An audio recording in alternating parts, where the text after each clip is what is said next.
আমরা একটি সুন্দর সমৃদ্ধশালী বাংলাদেশের স্বপ্ন দেখি। আমরা দেখছি বাংলাদেশে অনেক উন্নয়ন হয়েছে, বাংলাদেশে পদ্মা সেতু হয়েছে, বাংলাদেশে পারমাণবিক বিদ্যুৎ কেন্দ্র উদযাপন হচ্ছে, উদ্বোধন হওয়ার পথে রয়েছে। বাংলাদেশের রাস্তাঘাট কলকারখানার উন্নয়ন হচ্ছে, বাংলাদেশে বিদ্যুতের উন্নয়ন হয়েছে।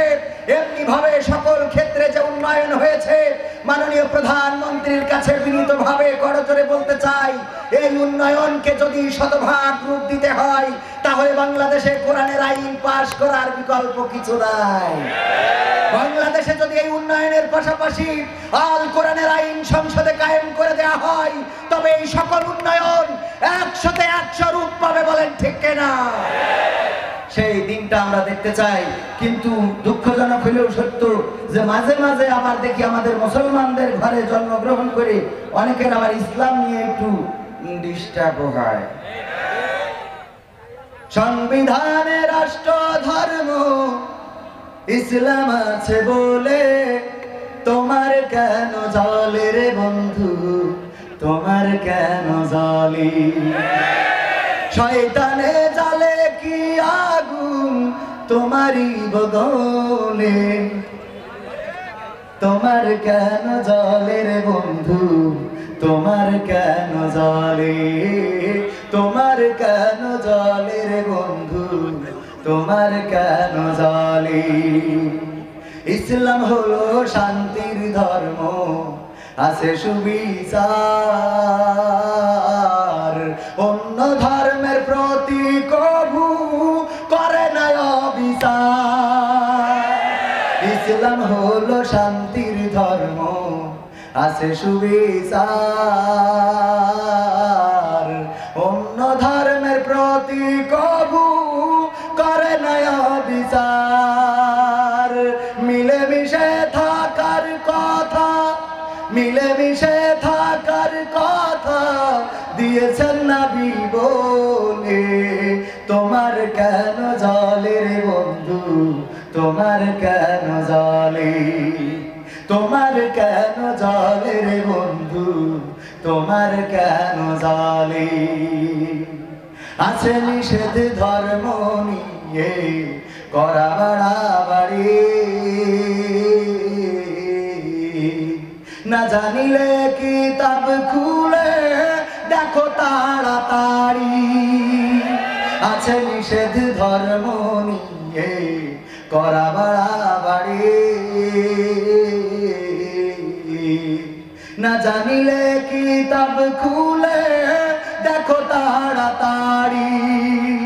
যার ধর্ম সে করবে পালন, যার ধর্ম সে করবে পালন, কোরআনেতে বলে তোমার কেন জ্বলে রে বন্ধু, তোমার কেন জ্বলে?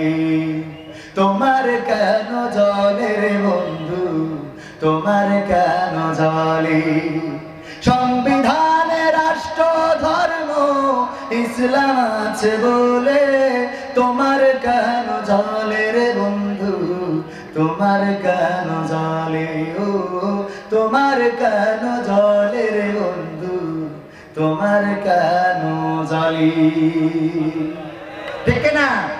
সংবিধানে রাষ্ট্র ধর্ম আছে, এটাতে তোমার জ্বলে কেন? অথচ ইসলামই সকল ধর্মের সমান মর্যাদা দিয়েছে। বলেন ঠিক কিনা? আমর ইবনে আস মিশরের গভর্নর, আলেকজান্দ্রিয়ায় গোলমাল। সকালবেলা দেখলেন গোলমাল বাঁধিয়েছে, একটা খ্রিস্টান পল্লীতে গোলমাল হচ্ছে। বিশপ নামের তাদের একজন পাদ্রী ছিল, সে গোলমালটা অনুধাবন করলেন।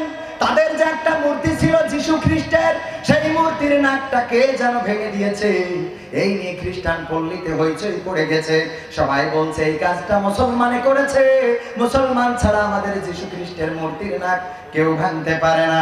এই খবর শুনে বিশপ এলেন আমর ইবনে আস রাদিয়াল্লাহু তাআলা আনহুর কাছে, এসে বললেন, ও আমর ইবনে আস, তুমি তো মিশরের গভর্নর, আলেকজান্দ্রিয়ার খ্রিস্টান পল্লীতে যে মূর্তির নাক ভেঙেছে, খ্রিস্টানদের যিশু খ্রিস্টের মূর্তির যে নাক ভেঙেছে, এই নাক ভাঙাটা আমাদের বিশ্বাস সেটা মুসলমানের মনে করেছে ও আমর ইবনে আস তুমি মুসলমানদের নেতা, তোমার কাছে এর সুষ্ঠু বিচার আমরা দাবি করেছি। আমর ইবনে আস বললেন ঠিক আছে, তোমাদের মূর্তির নাক যদি ভেঙে থাকে সেই নাক গড়ে নেওয়ার জন্য, রিফাইন করে নেওয়ার জন্য, আবার সুন্দর করে সাজিয়ে গুছিয়ে নেওয়ার জন্য যে টাকা পয়সা খরচ হয় সেটা আমার রাষ্ট্রীয় কোষাগার থেকে নিয়ে যাও। বিশপ বললেন না, আমরা এটা মানতে পারি না, এটা মানবো না। তখন বললেন আমি তো আমার প্রস্তাব করলাম, এবার তুমি বলো তোমার প্রস্তাব কি?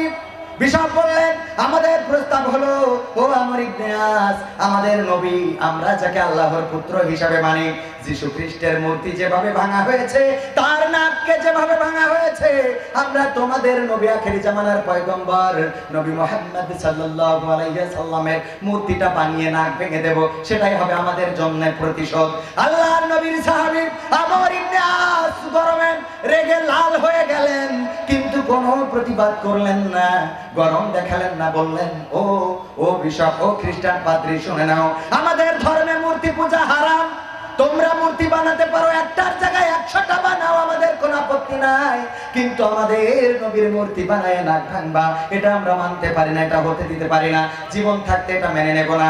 বরং তোমরা যদি চাও রে, আমি তোমাদের কাছে আমার নাককে বিলিয়ে দিতে প্রস্তুত। তোমরা চাইলে তরবারির আঘাত করে যে না তোমাদের মূর্তির নাক যেভাবে ভেঙেছে, আমার এই নাকটা কেটে নিয়ে তোমাদের মূর্তির নাকে বসায় দিতে পারো। আল্লাহু আকবার। আমর ইবনে আস এই প্রস্তাব দেওয়ার পরে বিশপ রাজি হয়ে গেল। বিশপ বলল ঠিক আছে, আগামীকাল আপনি আমাদের খ্রিস্টান পল্লীতে আসবেন। পরের দিন সকালে যখন গেল, অনেক মানুষ, খ্রিস্টান, মুসলমান, অন্য ধর্মাবলম্বীরা সবাই একত্রিত হয়েছে, যেন পিন পতন, নীরবতা, কেউ কোনো কথা বলে না। আমর ইবনে আস তরবারিটা খুলে বের করলেন, তারপরে বললেন এটার ধার পরীক্ষা করে নাও। ধার পরীক্ষা করা হয়ে গেল। বললেন এই তরবারি নাও, এবার আমার নাকটা কেটে তোমাদের মূর্তির যেখানে নাক ভেঙেছে সেখানে আমার নাকটা বসিয়ে দাও। যখন ছুটে আসছেন সবাই নীরব, এখনই জানে নাক কাটা হবে। ছুটে আসছেন নাক কাটার জন্য খ্রিস্টান নেতা। হঠাৎ করে একজন চিৎকার করে বলল একটু থামো, একটু থামো, থামো, এই যে দেখো তোমাদের যীশু খ্রিস্টের নাকটা আমার হাতে রয়েছে, নাকটা আমর ইবনে আস ভাঙে নাই, কোন মুসলমান হিসাবে ভাঙে নাই, এই নাকটা আমি ভেঙেছি। আমি যদিও মুসলমান, আমি ওই মূর্তির উপর একটা পাখি বসেছিল, সেই পাখিটা শিকার করার জন্য যখন তীর ছুঁড়েছিলাম, সেই তীরের আঘাতটা লক্ষ্যভ্রষ্ট হয়ে মূর্তির নাকে লেগে যায় আর নাকটা ভেঙে যায়। সেই নাকটা আমার কাছে অবশিষ্ট আছে, যদি অপরাধের কারণে নাক কাটতে হয় তাহলে তোমরা আমার নাকটা কেটে দাও, কিন্তু আমার ইবনে আসের নাকটা রেখে দাও। এটা ছিল মুসলমানদের আদর্শ, এটা ছিল রাসূল সাল্লাল্লাহু আলাইহি সাল্লামের সাহাবার আদর্শ, মুসলমানদের আদর্শ। অন্য ধর্মের মানুষের অধিকার দেয়া, অধিকার হরণ করা নয়। বলেন ঠিক কিনা? সবাই তো ভাইরা ওয়াজ করে দিলাম, কারণ এটা গতকাল কিন্তু ওয়াজের মান ছিল। আমার ওয়াজের জন্য খুব বেশি লোক দাওয়াত মাওয়াত দেয় না, বুঝছেন? তো এই জন্য একটু ওয়াজ করে দিলাম, যাতে মনে হয় মুমিন ভাই বোঝে যে না, ওয়াজেও মাঝে মাঝে ডাকা যাবে। দেখা যাবে না ইনশাআল্লাহ? ইনশাআল্লাহ। তো এখন আমি একটা গান শোনাবো বলে নিয়োগ করলাম, কারণ এখন চারিদিকে খুব একটা গরম চলছে, নির্বাচনের গরম হাওয়া লেগেছে। কি কথা কেন ওরে বাবু, একটু কথা বলেন। প্রতিদিন কালকে চাপাই নবাবগঞ্জে মাহফিল করি, চিল্লাই ওরা করিস কি, আমি করেছি ভাই আমার তো বয়স অল্প, দাড়ি দুড়ি এখনো বেশি লম্বা, সমস্যা আছে। তারপরে মনে করেন যে এলেমেও সমস্যা, আমলেও সমস্যা, সব দিকে সমস্যা।